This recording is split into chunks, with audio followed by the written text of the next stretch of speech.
Hary, it's been such a journey for you, but take us back to the early days in Surabaya, where you grew up.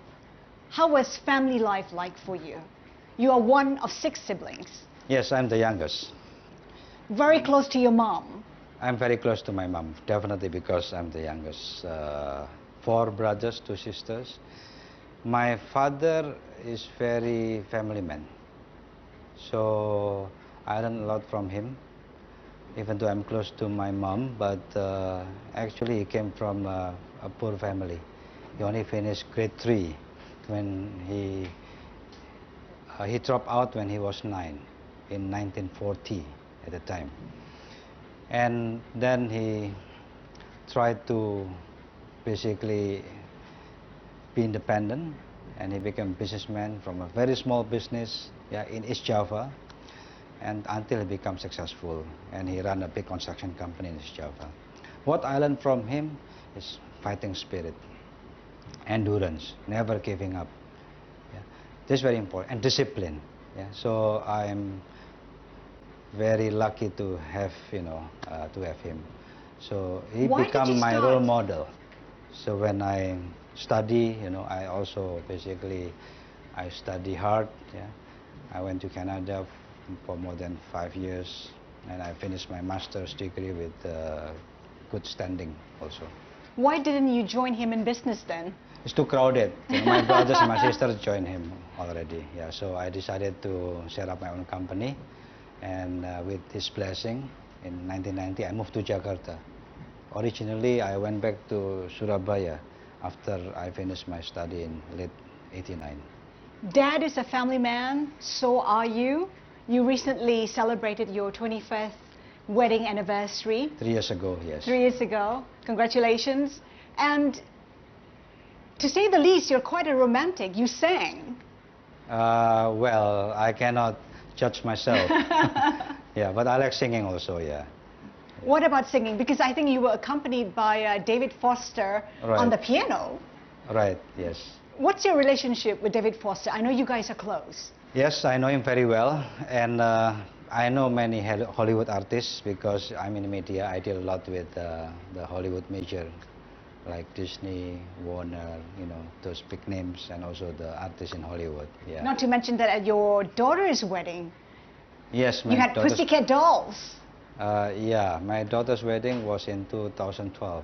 I invited David Foster also at the time. How important is family to you? Because when you were growing up, family was important. How is that translated to your life now? Family is very important. We can be strong and confident when the family support you. Like my activity in politics and social activities in business are supported by my wife, my kids, and also my mother. My dad passed away already 12 years ago. So family is very important. So the smallest thing that we have to make sure that we can manage is the family. First, of course, ourselves. Second, family. After you have the ability to manage your family, then do the other things. I notice many people, they try to do social work actively, but their family life is not doing well. So how do you manage family life, given that you're known as a workaholic? Balanced life. So I always spend time with my family on Saturday and Sunday, always. On Sunday, for example, in the morning we go to church, and then in the afternoon we have lunch together, and in the evening we do conference call. My 3 daughters study in Sydney, so we do conference call so that we maintain communication intensively and regularly with everyone within the family. What attributes are important for your kids to have? What do you instill in them? What I ask them is, first, make sure they are close to God. This is very important. And the second thing, I ask them to do always introspection. Because as I said, nobody's perfect. Even they grew from a rich family, make sure they are humble. That's very important. And I always try to teach them to do the best they can. Yeah, like my daughter, it's been 3 years working for me, but she doesn't report to me. She reports to my people. So I teach her, to be humble, to start from basically from scratch, to learn more things from others before someday, I will give her a good position. You tend to think about the country more and more now. Yes. What's your vision for Indonesia? What do you think it can achieve realistically? Indonesia can be a very big nation. You see, there are 3 types of countries in the world: developed nation, developing nation, and underdeveloped nation. A nation is set developed when the per capita income, one of the requirement, is at least $12,000 per year. Underdeveloped nation is below $1,000 per year. Indonesia is only $3,600 per year. So in But it's between, settled by poverty, it's settled by corruption, and generation after generation has tried to solve. no, it's very easy to solve Indonesian problem because we have everything.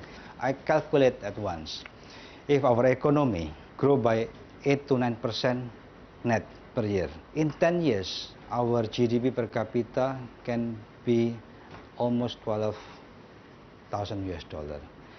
If we reach $12,000 per year, our total GDP reach $3 trillion.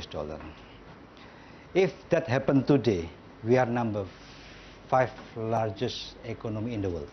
We have to make sure we can grow 8 to 9% consistently per year, and within 10 years, we can reach $3 trillion, and we can become number 5 to number 7 largest economy in the world. Hary Tanoesoedibjo, the politician and the businessman. Thank you so much for being on High Flyer. It's been a Thank pleasure. you very sir. much, Haslinda. Thank you.